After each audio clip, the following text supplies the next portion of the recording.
Company accounts issue of shares के इस तीसरे भाग में आपका पुनः स्वागत। यह अध्याय यूनिट 5 इकाई 5 में सम्मिलित किया गया है, जो बीकॉम प्रथम वर्ष जयनारायण व्यास विश्वविद्यालय के ग्रुप 1 पेपर 1 फाइनेंशियल अकाउंटिंग वित्तीय लेखांकन का भाग है। एक बार आपके अवलोकन हेतु संपूर्ण पाठ्यक्रम आपके स्क्रीन पर पुनः उपलब्ध है और जिस इकाई का हम अध्ययन कर रहे हैं वह लाल रंग की स्याही से दर्शाया गया है।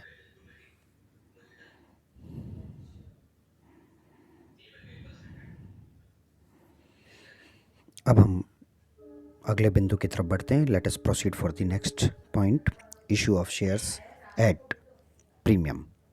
अंशों का प्रब्याजी या प्रीमियम पर निर्गमन। First, issue of shares at premium.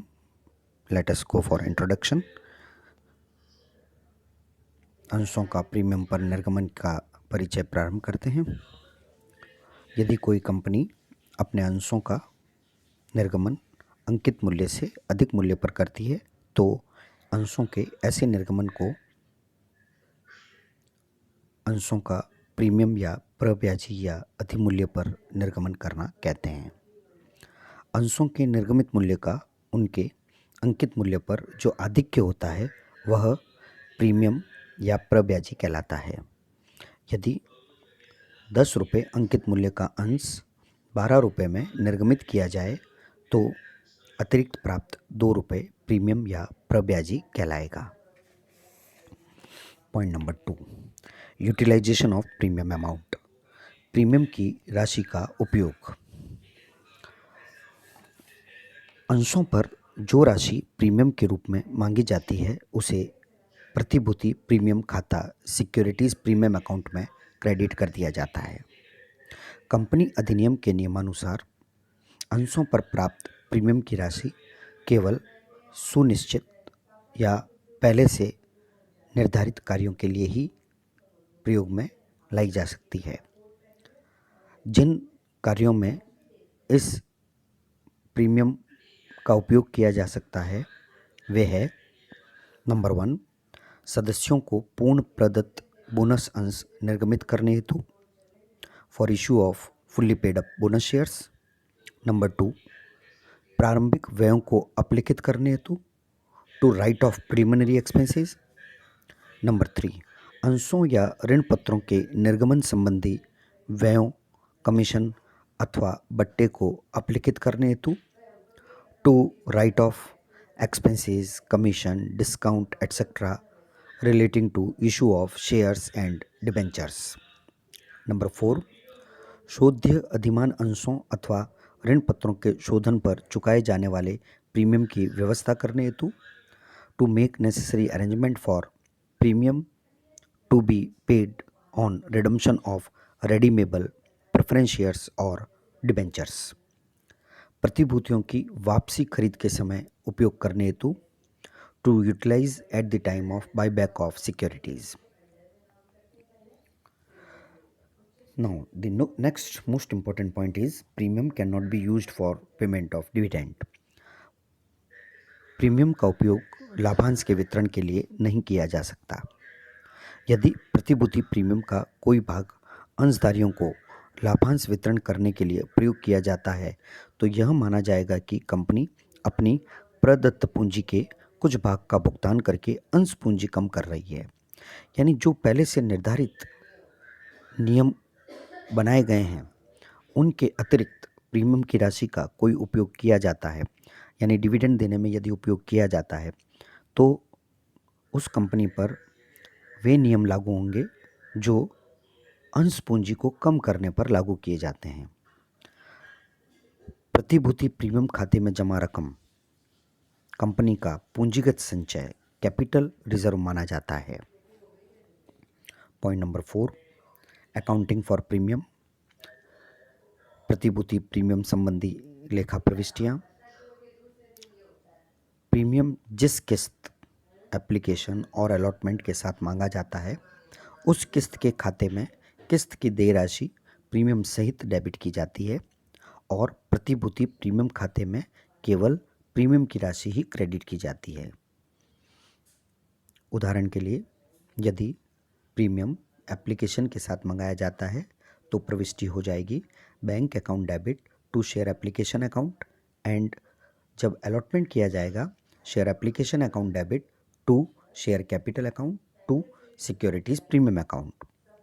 यदि प्रीमियम अलॉटमेंट के साथ मंगाया जाता है तो प्रविष्टि होगी अलॉटमेंट ड्यू होने पर share allotment account debit to share capital account to securities premium account, और बाद में राशि प्राप्त हो जाने पर साधारण प्रविष्टि की जाएगी bank account debit to share allotment account.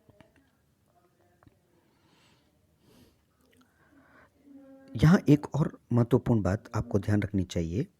यदि प्रश्न में यह स्पष्ट रूप से नहीं लिखा गया है कि प्रीमियम की राशि किस किस्त के साथ देय है, तो ऐसी स्थिति में प्रीमियम की राशि आवंटन के साथ यानी अलॉटमेंट के साथ मांगी गई समझी जानी चाहिए। Next, presentation in balance sheet. चिट्ठे में प्रतिभूति प्रीमियम यानी सिक्योरिटीज प्रीमियम को प्रदर्शित करना। प्रतिभूति प्रीमियम खाता कंपनी के चिट्ठे में संचय और आधिक्य रिजर्व एंड सरप्लस शीर्षक के अंतर्गत दिखाया जाता है।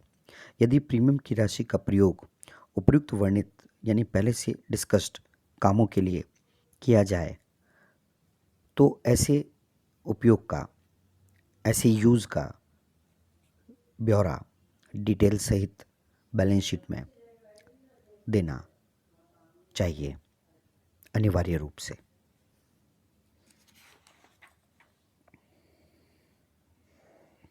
Similarly, now next point of discussion is issue of shares at discount. इसमें पॉइंट नंबर 1 में प्रिंटिंग मिस्टेक हो गई है, issue of shares at premium छप गया है, यहाँ पर होना चाहिए issue of shares at discount, और हम इसका जनरल डिस्कशन प्रारंभ करने जा रहे हैं। यदि कंपनी द्वारा अंशों का निर्गमन अंकित मूल्य से कम मूल्य पर किया जाता है तो इसे अंशों का बट्टे पर निर्गमन करना कहते हैं।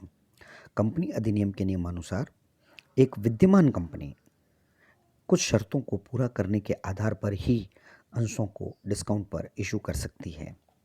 वे महत्वपूर्ण शर्तें इस प्रकार हैं। नंबर 1, अंश ऐसी श्रेणी के होने चाहिए जो पहले से निर्गमित किए जा चुके हों। नंबर 2, बट्टे पर अंशों का निर्गमन कंपनी की साधारण सभा में एक प्रस्ताव द्वारा अधिकृत होना चाहिए तथा इस संबंध में कंपनी लॉ बोर्ड से स्वीकृति प्राप्त कर ली जानी चाहिए। नंबर 3, बट्टे की अधिकतम दर प्रस्ताव में स्पष्ट रूप से वर्णित होनी चाहिए जो 10% से अधिक नहीं होनी चाहिए। उससे अधिक होने पर केंद्र सरकार की अनुमति लेना आवश्यक है। नंबर 4, कंपनी को व्यापार आरंभ करने का अधिकार प्राप्त होने की तिथि से 1 वर्ष पश्चात ही बट्टे पर अंशों का निर्गमन करने का अधिकार प्राप्त होगा। ऐसा निर्गमन कंपनी लॉ बोर्ड द्वारा अनुमोदित तिथि के 2 माह के भीतर अथवा उसके द्वारा बढ़ाई गई अवधि के भीतर किया जाना आवश्यक होगा। लास्ट, प्रविवरण में प्रोस्पेक्टस में बट्टा संबंधी तथ्यों की सूचना दी जानी चाहिए। Next point of discussion, to write off discount amount. बट्टे को अपलिखित करना। अंशों के निर्गमन पर दिया गया बट्टा एक पूंजीगत हानि है, कैपिटल लॉस है। इसे कंपनी के पूंजीगत लाभों अथवा समामेलन से पूर्व के लाभों में से अपलिखित किया जा सकता है। अंशों पर दिया गया बट्टा एक कृत्रिम संपत्ति है, फिक्टिशियस एसेट्स है, अतः इसे जब तक अपलिखित नहीं कर दिया जाता तब तक चिट्ठे में अन्य गैर चालू संपत्तियों अदर नॉन करंट एसेट्स शीर्षक के साथ दिखाया जाता है। Accounting for discount. अंशों को बट्टे पर निर्गमित करते समय लेखांकन। अंशों को बट्टे पर निर्गमित करने पर बट्टे की राशि discount on issue of shares account में डेबिट की जाती है तथा इसी राशि से अंश पूंजी खाते को क्रेडिट किया जाता है। यह लेखा सामान्यतः आवंटन की प्रविष्टि के साथ अलॉटमेंट की एंट्री के साथ किया जाता है यदि प्रश्न में इसके विपरीत कोई अन्य स्पष्ट सूचना नहीं दी गई हो। यानी प्रविष्टि होगी जब अलॉटमेंट की राशि मंगाई जाएगी share allotment account debit discount on issue of shares account debit to share capital account, और बाद में जब राशि प्राप्त हो जाएगी bank account debit to share allotment account, और यहाँ पर जो प्राप्त होने वाली राशि है उससे प्रविष्टि की जाएगी। डिस्काउंट कभी भी प्राप्त नहीं होता है। धन्यवाद।